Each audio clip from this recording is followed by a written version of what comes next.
Жакшыдан айран негизи, жаңырдан марттын сегизи.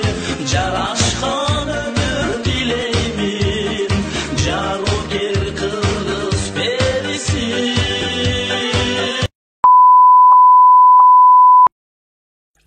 Эне сага кандай мактоо жарашат, эне сенден ким сыймыкты талашат. Эне сага теңдеш албайт эч бир жан, бардык мактоо сага гана жарашат.